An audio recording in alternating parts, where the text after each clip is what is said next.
오늘 말씀 요한복음 5장 1절부터 9절의 말씀을 가지고 함께 말씀 나누려고 하는데요. 한번 따라하겠습니다. 낳고자 하느냐. 오늘 함께 교독한 이 말씀은 요한복음에 기록된 예수님의 표적 중에 세 번째 표적에 해당되는 이야기입니다. 오늘 말씀 읽은 것처럼 1절에 보니까 예수님께서 유대인의 명절이 되어 예루살렘에 올라가셨다 이렇게 되어 있죠. 그런데 이 명절이 어느 명절인지는 잘 모릅니다. 이게 무슨 명절인지 확실치 않습니다. 다만 명절이라고 한다면 그것은 축제이고 잔치이고요, 그래서 기쁨과 감사가 넘치는 바로 그런 절기였던 것이죠. 그런데 예수님께서 이 기쁨과 감사의 축제가 한참이어야 할 명절이 되어 예루살렘에 가셨는데, 그 예루살렘에 가서 정작 보신 현장, 그리고 오늘 요한이 우리에게 소개해주고 있는, 증언해주고 있는 그 예수님이 이르신 그곳의 현장은 기쁨과 감사, 축제와 잔치의 분위기가 아니라 고통과 신음소리만 가득한 현장을 우리에게 보여주고 있습니다. 2절부터의 말씀이 이렇습니다. 제가 다시 한번 읽어보죠. 예루살렘에 있는 양문 곁에 히브리 말로 베데스다라 하는 못이 있는데 거기 행각 5이 있고 그 안에 많은 병자, 맹인, 다리 저는 사람, 혈기 마른 사람들이 누워 물의 움직임을 기다리니 이는 천사가 가끔 못에 내려와 물을 움직이게 하는데 움직인 후에 먼저 들어가는 자는 어떤 병에 걸렸든지 낫게 되미러라. 아멘. 그러니까 명절이지만 이 베데스다 못에 있는 많은 병자, 맹인, 다리 저는 사람, 혈기 마른 사람, 이들에게서는 결코 명절의 감사, 명절의 기쁨, 축제와 잔치 이런 것은 전혀 볼 수 없는 그런 형편 가운데 있는 사람들만 거기 가득 모여 있었다는 이야기입니다. 다른 사람들은 이 명절이라고 해서 즐거워하고 축제와 잔치를 벌이고, 또 이 명절 때라고 하는 것은 또 여호와 하나님을 경외하는 신앙인들이 순례하는 때거든요. 수많은 순례자들이 외지에서 예루살렘으로 다 올라와서 하나님께 경배하고 그렇게 즐거워하는 때인데, 여기 모여있는 이 베데스다 못가에 있는 이 사람들에게는 그거 다 남 얘기인 거죠. 나랑 상관없는 이야기. 그들은 일어나서 뭐 감사와 축제를 즐길 수도 없었고 하나님 앞에 나와 경배하며 예배하는 그런 은혜의 기쁨도 누릴 수가 없었던, 전혀 그 명절의 기쁨에 참여할 수 없었던 사람들입니다. 요한은 그 현장을, 또 그 현장의 상황을 비교적 상세히 전해주고 있죠. 베데스다 못이 있고 거기에는 행각이 5개가 있었고 그 안에 병자들이 있었는데, 병자들이 어떻게 하고 있었다라고 되어 있냐면 누워 있었다 이렇게 해서 누워 있었다. 그런데 그 누워 있다라고 하는 헬라어 단어를 좀 들여다보면 그 시제를 통하여서 설명하고 있는 말이 무슨 뜻이냐면, 이 병에 걸린 사람들이 계속해서 알아 누워 있었다라는 표현입니다. 그러니까 이 사람들이 언제부터 누워 있었는지, 언제부터 병들어 있는지도 알 수 없고, 이 사람들이 지금도 끙끙 앓고 누워 있고 앞으로도 언제까지 이 자리에 계속 누워 있을지 알 수 없는 그런 사람들이라는 표현입니다. 이것이 그들의 형편이었어요. 다시 말하면 그들은 삶에 어떤 희망도 없고, 또 다른 사람들이 기뻐하고 즐거워 감사하는 그 일들, 그것 다 남 얘기고, 그래서 그냥 그 안에 힘없이 누워 있어야만 했던, 그것이 그들의 삶의 전부였던 그런 사람들이 거기에 있었다라는 말입니다. 여러분, 이 베데스다라고 하는 말의 의미가, 이름의 뜻이 뭔지 아십니까? 이 베데스다, 히브리어로 베데스다라 이렇게 되어 있죠. 이 베데스다라고 할 때 이 말은 벳이라고 하는 말은 집, 이런 베델 아시잖아요. 또 베들레헴 뭐 이런 말 있죠. 바로 그겁니다. 집이란 뜻이에요. 집. 그 다음에 뒤에 베데스다 할 때 뒤에 붙은 말은 뭐 여러 표기가 사본마다, 성경의 사본마다 조금 달라서 여러 의견들이 있지만 아마도 헤세드를 말한 것일 것이다. 히브리어 헤세드가 뭡니까? 자비, 긍휼, 친절, 하나님의 변치 않는 사랑. 그러니까 베데스다라고 하면 무슨 말이 되냐면 자비의 집, 긍휼의 집, 하나님의 변치 않는 사랑이 임하는 집이라고 하는 참 좋은 이름의 바로 베데스다였습니다. 그런 이름 때문에 생긴 전설인지 아니면 전설 때문에 이런 이름이 붙었는지는 알 수 없지만 이 베데스다의 목가에 전해오는 전설이 있었던 것이죠. 바로 그것이 오늘 본문의 3절에 보면 3절 뒷부분에 이렇게 꺾인 괄호 안에 들어있는 구절입니다. 물의 움직임을 기다리니 이는 천사가 가끔 못에 내려와 물을 움직이게 하는데 움직인 후에 먼저 들어가는 자는 어떤 병에 걸렸더니 낫게 되밀어라. 여러분 이제 성경을 읽다 보면 가끔 이렇게 꺾인 괄호, 이런 괄호 안에 있는 말들이 있거든요. 이거 왜 괄호가 있을까? 그냥 여러분 성경을 앞으로도 계속 우리가 읽을 거니까 그냥 기본적인 지식으로 좀 알고 있으면 좋습니다. 성경은요 여러분 원본이 남아있지 않습니다. 그러니까 요한복음이면 요한이 처음 펜을 들어서 이렇게 썼던 그 원본은 없습니다. 그러면 지금 성경은 다 어디서 온 거냐? 그 원본을 그 옛날 초대교회 때에 사람들이 누군가가 그 원본을 다 필사했어요. 여러분 마가복음 요즘 성경 필사하시죠? 예, 성경 필사 안 하십니까? 예, 우리 하기로 했는데, 예, 그 성경 필사하는 것 그거 하듯이 예전에 지금이야 뭐 프린트도 있고 복사기도 있지만 그렇게 할 수가 없으니까 사람들이 이제 다 베껴 썼거든요. 그런데 이것을 쓰다가 처음에는 쓰다가 그 원본은 없고 쓰다가 이것이 조금씩 이제 여러 사본들, 여러 버전의 사본들이 굉장히 많이 남아 있습니다. 그 사본들이 지금 남아 있는 거예요. 그래서 그 여러 버전의 사본들을 비교해 봤는데 보니까 이 사본들이 다 똑같으면 문제가 없겠죠.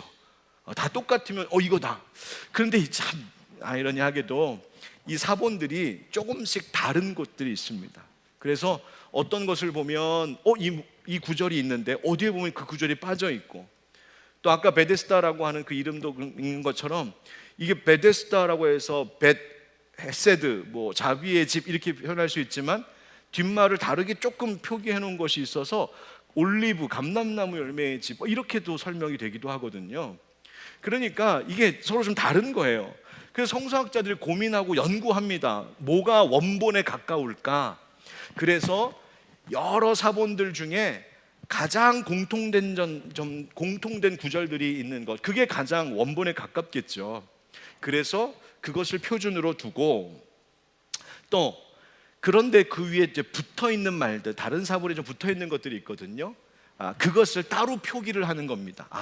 원본은 아마 이런 것일 것인데 거기에 이제 후대에 그 초대교회의 다른 사람들이 이걸 필사하면서 이 구절의 의미가 무엇인지를 좀 이렇게 각주처럼 붙었던 것을 아예 표준의 성경으로 집어넣었던 것 같다라고 판단되어 그런 근거로 이 표준 성경에다 올려 같이 실은 거죠.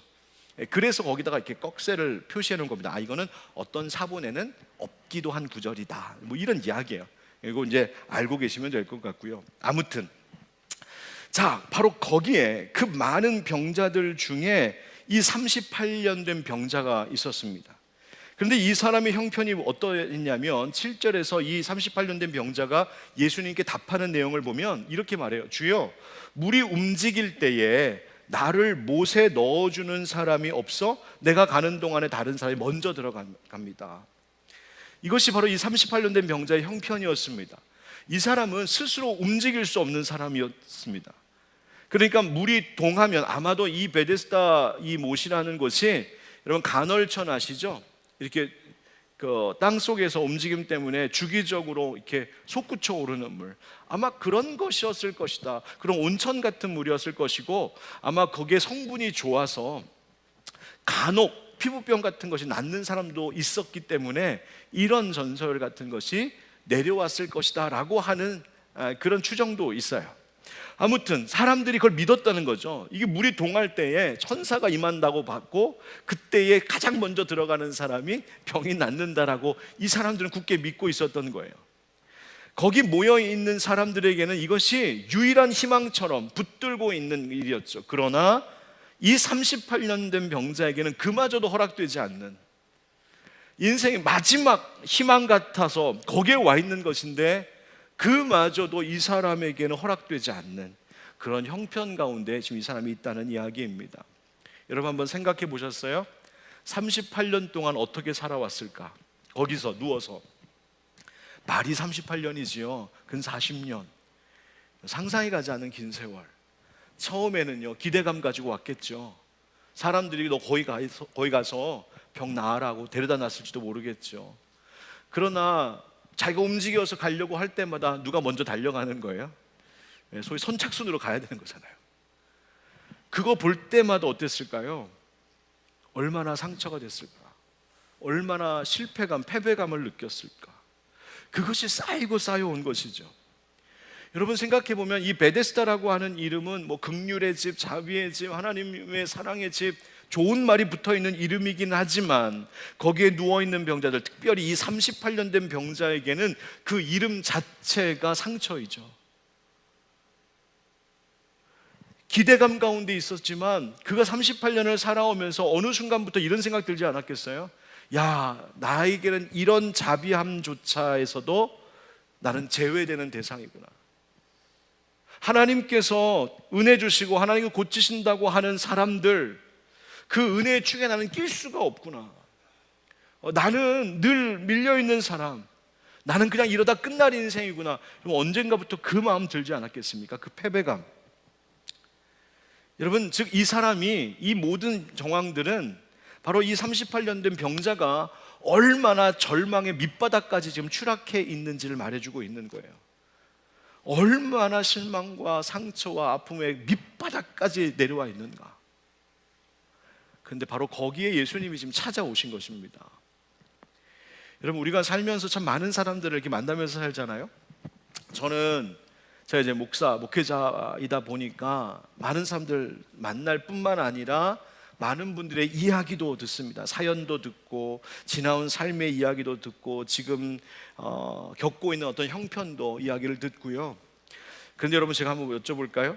제가 우리 성도님들로부터 이렇게 듣는 이야기들 중에는 좋은 얘기 들으면 기분 좋은 이야기가 많을까요? 아니면 힘들고 슬프고 우울한 이야기가 많을까요?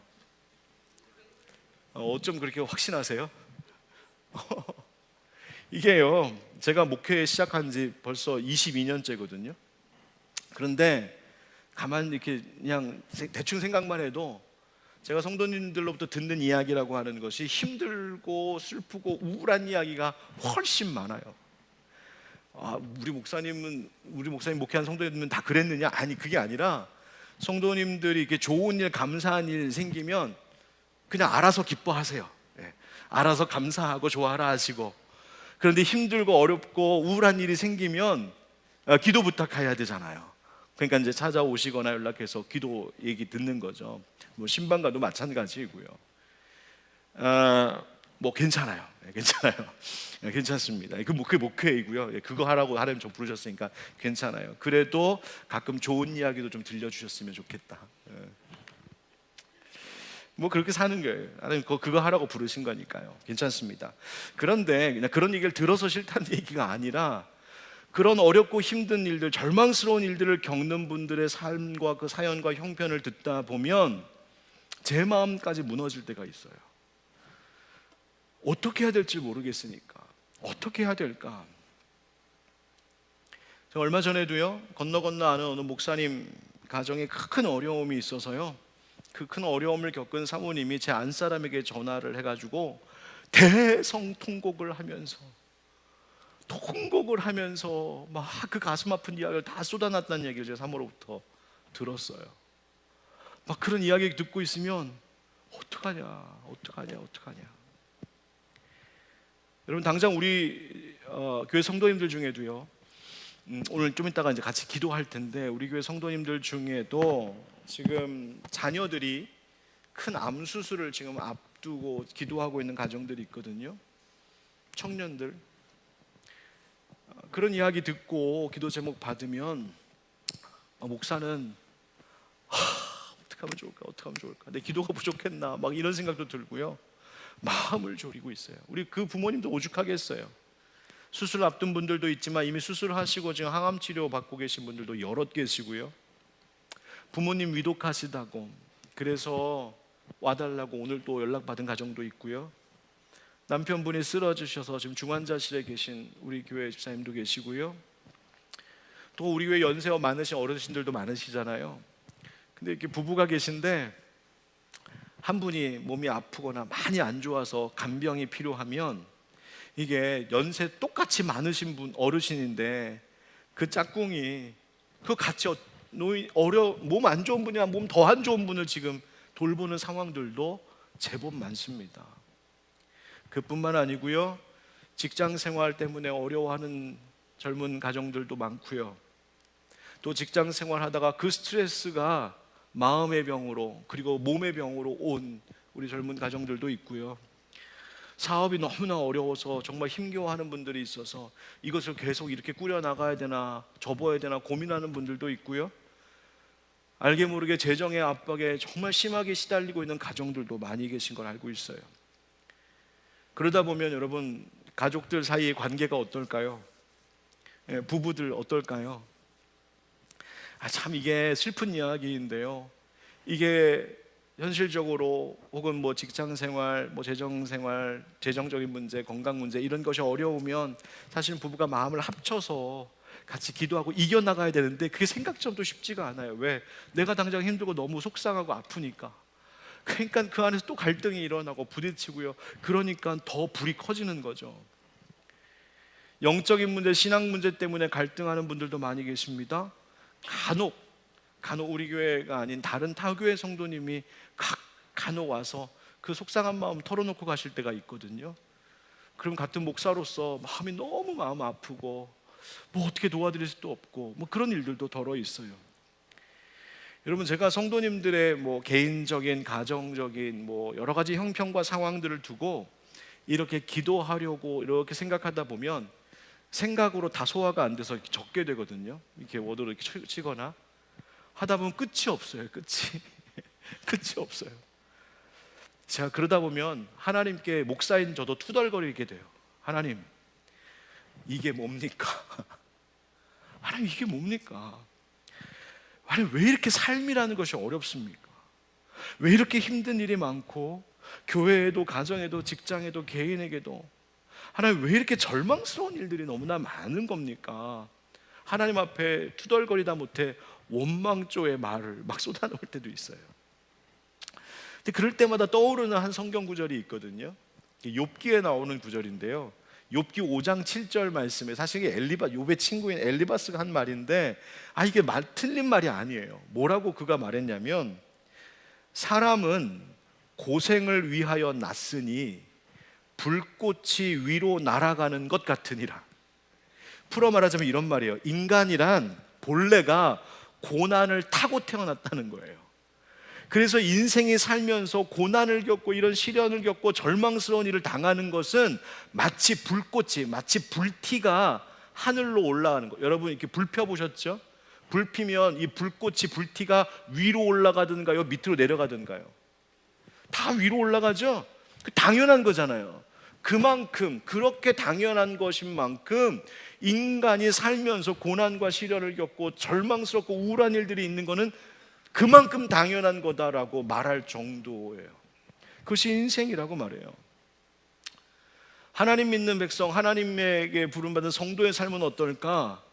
바울이 뭐라고 말했냐면요, 그가 사도로서 복음을 전하다가 온갖 고생을 한 것을 떠올리면서 고린도 교회 성도들에게 편지를 써서 보내는데, 참 저는 이 구절을 읽을 때마다 바울의 심정이 어땠을까 싶은데요, 고린도 후서 1장 8절부터 9절 말씀에 바울이 이렇게 말해요. 형제들아, 우리가 아시아에서 당한 환난을 너희가 모르기를 원하지 아니하노니, 얼마나 환난을 많이 당했으면 너희들 좀 알아줬으면 좋겠어. 뭐라고? 힘에 겹도록 심한 고난을 당하여 살 소망까지 끊어지고, 우리는 우리 자신이 사형 선고를 받은 줄 알았으니. 얼마나 고난이 심하고 얼마나 힘들었으면 우리 이제 죽었구나 싶었다는 거예요. 이젠 죽을 일만 남았구나, 밑바닥까지 형편이 떨어지는 그 상황이 있었노라고 토로하고 있어요. 물론 바울은 그 바로 이어서 이는 하면서 우리로 자기를 의지하지 말고 오직 죽은 자를 다시 살리시는 하나님만 의지하게 하심이라. 그러니까 모든 살 소망, 살 수 있을 것 같은 소망이 다 끊어지게 하신 이유는 세상에 다른 것 의지하지 말고 하나님만 의지해라, 하시는 하나님의 뜻이 거기에 있음을 내가 깨달았노라고 바울이 지금 말하고 있는 대목이지만, 어찌했든 현실은 그만큼 죽을 것처럼 어려움을 겪었던 것이 하나님 앞에 귀히 쓰임받던 일꾼의 삶이기도 했다는 거예요. 우리가 본래 그런 겁니다. 에베소서 2장 12절에서 사도 바울이 뭐라고 말하는지 아십니까? 너희가 본래 세상에서 소망이 없는 자였느니라. 지금 바울이 뭐라고 말하면, 너희가 원래가 세상에서는 소망이 없는 자였다. 영적으로는 너희가 구원받을 소망조차 없는 인생들이었다 라고 이야기하고 있어요. 그것이 우리라는 거예요.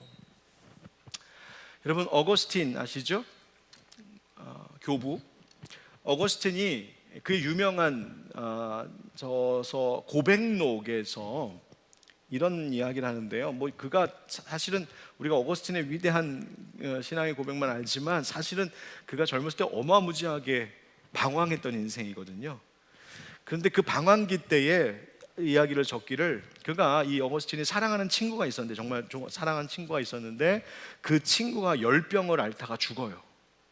그 친구의 죽음 앞에서 너무 슬퍼서, 너무 고통스러워서 자기 영혼에게 물었답니다. 너는 왜 슬퍼하느냐? 왜 비탄에 빠져 있느냐? 그러면서 그 다음 나오는 말이, 그러나 내 영혼은 뭐라 답해야 할지 몰랐습니다. 너무 슬프고 너무 그 비탄 속에 지금 빠져 있어서 나 왜 이럴까라고 스스로 물어봤는데 답도 모르겠다는 거예요. 인생이 그렇다. 그러면서 그 자기가 겪었던 그 비참함, 그 고통, 그 괴로움을 쏟아놓으면서 한 말이 이런 말이에요. 한번 들어보세요. 인간의 상황이 그렇다는 것을 알면서도, 원래 인간이 그렇게 고통과 비참함 가운데 있다는 것을 알면서도, 인간의 운명을 인정하면서도 감정을 억누르지 못하는 이 어리석음이요, 주님, 당시의 내 상태가 그러했습니다. 나는 분노하고 한숨을 쉬고 눈물을 쏟으며 어찌할 바를 몰랐습니다. 나는 안정을 찾지 못했고 깊이 생각할 힘도 없었습니다. 나는 찢겨 피 흘리는 내 영혼을 이리저리 끌고 다녔습니다. 상쾌한 숲에서도, 흥겨운 놀이에서도, 경쾌한 노래에서도, 달콤한 향기가 진동하는 곳에서도, 멋진 축제에서도, 향락으로 가득 찬 침실에서도, 심지어 책과 시에서도 쉼을 얻지 못했습니다. 나는 치료를 얻기 위해 주님께 나아가야 했습니다. 그러나 머리로는 그것을 알고 있었지만 내 마음은 그렇게 하기를 원하지 않았고 그럴 만한 힘도 없었습니다. 이것이 인간이라는 거예요. 세상에 아무리 좋은 것들이 많고 주변이 너무나 아름답고 다들 축제의 기쁨으로, 이 38년 된 병자가 명절의 때에 다들 기뻐하고 감사하는 그때에, 그래서 모두 다 즐거워하더라도 나는 그러지 못하는 그 괴로움, 그 절망과 그 비참함에서 나는 도무지 헤어나올 수 없는, 그것을 피할 수도 없고 거기서 스스로 나를 건질 수도 없는 것, 그것이 우리 인간이다. 어거스틴도 말하고 있는 거죠. 이 38년 동안 누워만 있어야 했던 이 병자는요, 생각해보면 하루하루가 절망과 상처이고 패배였다가 아마 예수님 만났던 그때쯤에는 자신이 무엇을 느끼고 있는지조차, 감정조차 다 무뎌지고 다 부서진 그런 상황이었을 것 같아요. 이 정도 되면 이런 생각 들지 않겠어요? 아휴, 인생 살 이유가 뭔가? 그런 생각이죠. 허무함에 빠지죠. 회의감에 빠지죠. 공허함에 빠지죠. 그러면서 우울증 오는 것이고요. 그 허무주의에 빠지게 되고요. 고통뿐인 인생 다 소용없다. 살아서 뭐하나? 자신 스스로를 이제 포기하게 되는 거죠. 이것이 인간의 모습이라는 거예요. 자, 그런데요, 앞서 잠깐 읽어드렸던 그 에베소서 2장 12절 말씀을 좀 다시 되돌아가서 보면 이렇습니다. 에베소서 2장 12절에 한번 말씀 보여주세요. 그때의 너희는 그리스도 밖에 있었고 이스라엘 나라 밖의 사람이라 약속의 언약들에 대하여는 외인이요 세상에서 소망이 없고 하나님도 없는 자이더니, 언제는? 그때에는, 즉 옛날에는. 그때가 언제입니까? 너희는 그리스도 밖에 있었고, 즉 그리스도 밖에 있었던 그때는 소망이 없는 자였다. 그리스도 밖에 있던 그때는 너희가 세상에서 아무리 잘 나가고, 아무리 육체와 마음이 건강한 것 같고, 아무리 모든 것이 안전하고 모든 것이 다 좋아 보여도 그리스도 밖에서는 너희가 소망이 없는 자였다. 그러면 이 말을 뒤집어 이야기하면 무슨 말이에요? 지금은 어떻다는 걸까요? 너희가 그리스도 안에 있는 것이요, 지금 에베소 교회 성도들한테 하는 얘기잖아요. 그리스도 안에 있는 것이요, 그러니 이제는 너희에게 무엇이 있다? 소망이 있다. 할렐루야. 여러분 잘 보십시오. 인생에 소망이 있다, 내 삶에 희망이 있다, 살아갈 이유가 있다 라고 내가 내 삶을 진단할 수 있는 것은 내가 지금 어떤 형편과 어떤 환경과 어떤 상황 가운데 있는지, 심지어 내 육신이 지금 어떠한 가운데 있는지와 상관이 없어. 내가 지금 소망이 있다, 살아갈 만한 이유가 있다라고 말하는 것은 그것을 가지고 판단하는 것이 아니라 내 건강 상태, 마음의 상태, 재정 상태, 감정의 상태, 이러한 것이 내 삶의 소망을 보장해 주는 것 아니라, 성경은 분명히 얘기합니다. 우리의 인생에 소망이 있다 말할 수 있는 유일한 이유가 있다. 그것은 우리가 그리스도 예수 안에 있을 때라고 하는 겁니다. 예수 안에 있을 때, 즉 예수님만이 소망이라는 겁니다. 예수님만이. 오늘 말씀도 그 얘기를 하고 있어요. 6절 말씀에 예수께서 그 누운 것을 보시고 병이 벌써 오래된 줄 아시고 이르시되 네가 낫고자 하느냐? 여러분, 예수님이요, 보니까 일부러 38년 된 병자를 찾아가신 것 같아요. 그래서 벌써 오래된 줄 아시고, 성경에 나오지 않았지만 제가 생각하기엔 그런 것 같아요. 예수님이 그 가운데 제일 오래된 고참을 찾아온 것 같아요. 거기에 제일 오래 있었던 사람, 거기서 제일 오래 있었던 병자. 그 말은 뒤집어 얘기하면 가장 절망의 밑바닥에 있는 사람. 남들이 저 사람은 이제 끝났어, 저 사람은 희망이 없어, 남들도 다 포기한 사람, 그 사람을 찾아왔어요. 왜?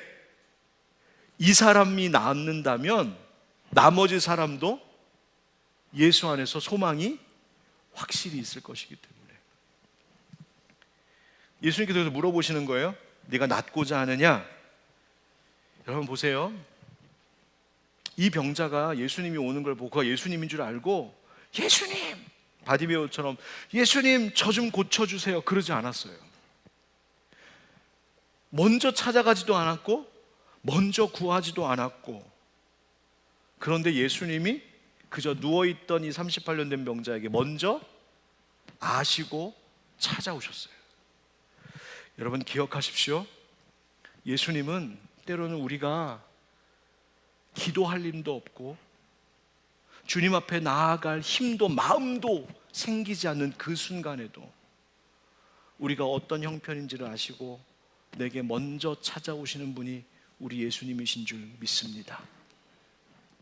병든 사람, 마음 상한 사람, 절망과 낙심에 주저앉아 있는 사람, 시험 든 사람, 가난한 사람, 버림받은 사람, 소외당한 사람, 갈 곳이 없는 사람, 의지할 사람 없는 사람, 그 모든 소망 없는 자들, 심지어 내가 주님 부를 힘도 없을 만큼 무너져 있는 심령까지도 아시고 먼저 찾아와 주시는 분이 바로 우리 예수님이신 줄 믿습니다. 바로 그 예수님이 지금도 여기 계실 것입니다. 지금 영상을 통하여 말씀을 듣고 계신 당신의 삶의 자리에도, 지금 그 방 안에도, 당신의 그 마음 속에도 예수님이 찾아와 함께하고 계신 줄 믿습니다. 그분 앞에, 그러니 우리가 소망을 갖고 살아갈 수 있는 이유는 삶의 다른 형편이 아니라 바로 나에게 먼저 찾아와 주시는, 내가 찾지도 못했는데, 내가 주님 부르지도 못하고 나아가지도 못했는데 먼저 나에게 찾아와 주신 그 예수님이심을 내가 믿고 그분을 향해서 내 마음을 열고 마음에 있는 것들을 쏟아놓는 것, 그것이 우리가 할 수 있는 일인 거죠. 여러분, 예수님께서 이 사람에게 물으신 질문을 좀 주목해야 됩니다. 오늘 사실 본문의 핵심은 여기에 있습니다. 예수님 뭐라고 물으셨습니까? 네가 낫고자 하느냐? 여러분, 이게 너무나 당연한 질문이잖아요. 의사가 이렇게 환자들 병실 회진하다가 누워있는 환자한테 당신 낫고 싶으세요? 물어보면 아무 환자나 그 간병하는 사람이 어이없이 쳐다볼걸요? 당연하죠. 당연히 낫고 싶죠. 그런데 여러분, 이것이 당연한 질문이 아니었어요, 이 사람에게는. 왜냐하면 앞서도 말한 것처럼 38년 된 병자, 거기 모여있는 병자들 중에 가장 절망의 밑바닥에 있는 사람, 마음이 다 무너진 사람. 그래서 우리 예수님께서는 이 38년 된 병자의 그 병든 겉모습을 먼저 보신 것이 아니라 그 마음 속을 들여다보고 계셨어요. 그걸 아셨어요. 가장 심각한 문제가 오히려 그의 마음 속에 있다는 것을. 그 마음에 무엇이 문제였는가 하면 이제 나을 수 있다, 낫고 싶다라고 하는 마음조차 없는 것. 육신의 병 때문에 거기에 와 있고 거기에서 누워서 사는 삶을 시작했지만 언제부턴가는 그냥 육신의 병뿐만이 아니라 그 마음과 영혼마저 병들고 그 비참함에 짓눌려 있고 부서져서 더 이상 내가 살 수 있다, 나을 수 있다, 이 기대감조차 없는 그 내적인 병이 육신의 병보다 더 심각한 것을 예수님 보셨던 거예요. 그래서 예수님이 그것을 건드리신 거죠. 너에게 낫고자 하는 마음이 있느냐. 여러분 보세요. 예수님께서 이 38년 된 병자를 보고 어떤 진단과 어떤 처방을 내리시는지 우리 잘 봐야 돼요. 예수님이 이 육신을 먼저 고치신 것이 아니라 무엇을 먼저 만지시기 시작하셨다고요? 마음, 그 내적인 것을 먼저 손대기 시작하셨어요.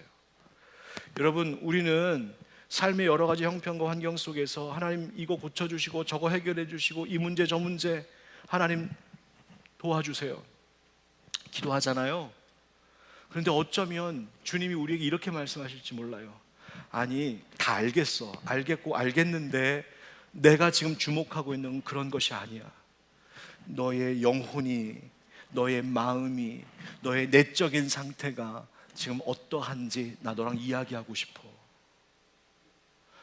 직장 문제 급한 거 알아. 너의 건강 아픈 것도 알겠고 가정에서 어려운 것도 알겠고 몸도 아픈 거 알겠고 다 알겠어. 그런데 내가 너와 진짜 이야기하고 싶은 것은 그것이 아니라 네가 내 안에서 소망을 갖고 있는지, 네가 나를 믿고 있는지, 내가 너를 고칠 수 있는 치료의 하나님인지, 나는 그 믿음이 있는지를 보고 싶어. 그럼 하나님 우리에게 그거 물으시는 거죠. 여러분, 이 병자가요, 예수님께서 네가 낫고자 하느냐라고 물으니까 여러분과 또 어떻게 대답하시겠어요? 물론이죠, 예수님. 낫고 싶어요. 이게 정답이잖아요. 그런데 이 병자는 그렇게 대답하지 않습니다. 7절 보세요. 병자가 대답하되 주여, 물이 움직일 때에 나를 못에 넣어주는 사람이 없어 내가 가는 동안에 다른 사람이 먼저 내려가나이다. 이것이 이 병자의 대답이었고 이것이 이 병자의 마음의 상태였어요. 무슨 말입니까? 이 병자에게도 믿음이 있긴 있었어요. 어떤 믿음? 그 전에 오는 전설 같은 이야기를 믿고 있었어요. 그 미신 같은 이야기를 믿고 있었어요. 그러나 그 믿음의 대상이 틀렸던 것이죠. 그 믿음은 그저 죽은 소망일 뿐이었어요. 여러분, 베드로전서 1장에 보면 산 소망을 우리에게 주셨다 이렇게 되어 있거든요. 산 소망이라고 하는 것은요, living hope, 확실히 이루어질 믿음의 소망이에요. 그러니까 이 산 소망이라고 하는 것은 확실히 분명히 이루어질 것을 내가 확신할 수 있는 그 소망. 산 소망이 있단 말은, 뒤집어 말하면 무슨 소망이 있단 말이에요? 죽은 소망이 있어요. 이루어질 수 없는 헛된 소망. 여러분, 이 사람은요, 산 소망이 아닌 죽은 소망 붙들고 있었던 거죠. 그러니까 그의 형편도 죽어가는 것이죠. 여러분, 어떤 소망 가지고 살고 있습니까? 여러분의 믿음의 대상이 무엇인가요? 여러분들이 삶의 희망을 갖는 이유가 뭐예요? 근거가 뭐예요? 혹시 그거 죽은 소망 아닙니까? 이 사람의 문제가 또 하나 있죠. 그것은 나는 이미 틀렸다라고 하는 자포자기한 마음이었어요. 소망 없다. 왜? 아무도 날 도와주지 않으니까. 아무도 날 도와주지 않으니까 그 현실에 대한 원망이 거기에 사무쳐 있는 것이죠. 내가 고침받지 못하는 것은, 여지껏 38년 동안 이러고 있는 것은 내 문제가 아니라 다른 사람이 날 도와주지 않은 것 때문이라고 사람 탓하고 세상 탓하고 있어요. 자기를 변명하고 있고 자기를 합리화시키고 있어요. 그럼 우리는 어떨까요? 자, 그런데 여기서 참 의아하고 이해하기 어려운 일이 벌어집니다. 여러분, 이 병자가요, 예수님 저 믿습니다, 저는 고침받을 줄 믿습니다, 그렇게 얘기한 것이 아니라, 아우 내가 지금까지 이러고 사는 이유가 뭔지 아세요? 날 도와준 사람이 아무도 없어서 그래요. 나는 틀려 먹었어요. 지금 그렇게 말하고 있는 이 한 병자에게 예수님이 너 왜 이렇게 믿음 없는 소리 해? 하면서 꾸짖을만도 하신데 그러지 않으세요. 이 절망과 자포자기와 원망 속에 여전히 있는 이 사람에게 예수님 꾸짖고 책망하시는 말씀 하나도 안 하시고 뭐라고 하시냐면 8절에 예수께서 이르시되 일어나 네 자리를 들고 걸어가라, 그냥 말씀하세요. 왜 이렇게 하셨을까? 이유가 있더라고요. 이 사람이 나은 다음에 12절 말씀에 가서 보면 사람들이 물었어요. 너에게 자리를 들고 걸어가라 한 사람이 누구냐? 그랬더니 13절에 고침을 받은 이 사람은 그가 누구인지 알지 못했다. 그러니까 이 사람은 예수님에 대하여 아무것도 모르고 있었던 사람이에요. 그가 누군지도 몰라. 그래서 예수님은 그의 믿음 없음을 꾸짖는 것이 아니라 그저 즉시 말씀하시고 고치셨어요. 그것을 통하여 자신이 누구인지를 드러내 보이셨던 거예요. 자, 그럼 우리는 어떨까요? 이 모습을 생각해 보면 우리는 이 사람보다 좀 형편이 낫지 않습니까? 우린 예수님 알잖아요. 우리는 예수님이 누구신지도 배워서 알고, 예수님이 무슨 일을 하셨는지도 성경을 통해서 알고, 그 성경에서 우리 가르쳐 주신 것을 믿어서 예수님을 영접한 사람들, 그래서 나는 예수님을 믿습니다, 예수님을 압니다, 예수님을 사랑합니다, 심지어 난 제자로서 예수님을 따라갑니다 라고 고백하는 우리들인데, 혹시 그럼에도 불구하고 여전히 38년 된 병자처럼 혹시 우리의 삶의 절망스러운 자리에 그저 주저앉아 한숨만 쉬고 계신 그런 분들은 혹시 없으십니까? 내게 있는 어려움에 대하여서 난 이제 안 돼, 틀렸어, 세상과 사람들 다 그 사람들 때문이야, 그저 세상만 원망하고 탓하고 다른 사람 때문이라고, 내 남편 때문이라고, 내 아내 때문이라고, 내 자식 때문이라고, 내 부모 때문이라고, 그 교회 때문이라고, 그 목사 때문이라고, 그저 환경과 형편과 상황만을 핑계대며 그 절망과 상처의 자리에 여전히 머물러 계시진 않느냐 말입니다. 예수님을 알면서도 말이죠. 예수님이 이 사람을 만나고요, 놀라운 변화가 일어났죠. 치유함을 받았습니다. 비로소 성경이 얘기하는 것가 있어요. 베데스다, 그것은 연못이 아니라 사실은 예수님이심을, 그 예수님이 자비의 집, 예수님이 긍휼의 집, 예수님 영원한 사랑의 집이라는 거예요. 여러분, 그 예수님을 향한 믿음과 그 소망을 다시 일깨워 불일 듯 일으킬 수 있길 주의 이름으로 축복합니다. 시편 71편 말씀에 시인이 이렇게 말합니다. 내 원수들이 내게 대하여 말하며 내 영혼을 엿보는 자들이 서로 꾀하여 이르기를 하나님이 그를 버리셨은즉 따라잡으라, 건질 자가 없다 하오니. 그러니까 지금 적들이, 원수들이 나를 잡으려고 하는데 그 사람들이 소리가 들리는 거예요. 뭐라고? 하나님이 저 사람 버렸어, 걱정하지 마, 잡자, 그리고 달려들어오는 거예요. 12절, 하나님이여 나를 멀리하지 마소서, 나의 하나님이여 속에 나를 도우소서. 내 영혼을 대적하는 자들이 수치와 멸망을 당하게 하시며 나를 모해하려 하는 자들에게 욕과 수욕이 덮이게 하소서. 나는 항상 소망을 품고 주를 더욱 찬송하리이다. 사람들이 나의 형편과 나의 상황을 보고 저 사람은 끝났다, 하나님도 버렸다, 하나님도 돕지 않는다라고 말하는 소리가 들릴 정도로, 내 환경과 상황과 형편을 봐도, 내 가족 안에서 일어나는 일을 봐도, 내 직장 안에서 일어나는 일을 봐도, 야, 나는 이젠 틀렸나 보다, 하나님도 이제는 날 돕지 못하나 보다 라고 마치 느껴질 정도의 어려움이 있다 할지라도, 지금 이 시인이 뭐라고 말하냐면, 나는 그래도 항상 소망을 품고 주를 오히려 더욱 찬송하리이다. 난 그래도 하나님 찬송합니다. 여러분, 그것이 믿음입니다. 아마 이 말씀을 묵상하며 지은 찬양이 아닌가 싶은데, 예전에 좀 많이 불렀었던 찬양이기도 한데 찬양 가사 하나 읽고 이 찬양을 함께 좀 불러보면 좋겠습니다. 제가 찬양 가사를 한번 읽어드릴게요. 기도를 멈추지 마라. 눈앞의 상황이 마음을 눌러도 원망치 마라. 너의 입을 지켜라. 저들은 너의 입을 보고 있다. 마음을 뺏기지 마라. 내가 널 도우지 않는단 소리에 너의 모든 게 불리해도 너는 기도를 계속해라. 너 기도를 멈추지 마라. 내가 너의 그 모든 상황을 바로 역전시키리니 너 기도를 멈추지 마라. 내가 잠시도 쉬지 않고 모든 걸 지켜보고 있으니 바로 역전되리라. 아멘. 여러분, 이 찬양 가사 생각하고 또 말씀 기억하면서 우리 함께 찬양하고 우리를 고치시는 말씀으로 우리를 일으키시는 그 예수님께 함께 기도드리겠습니다.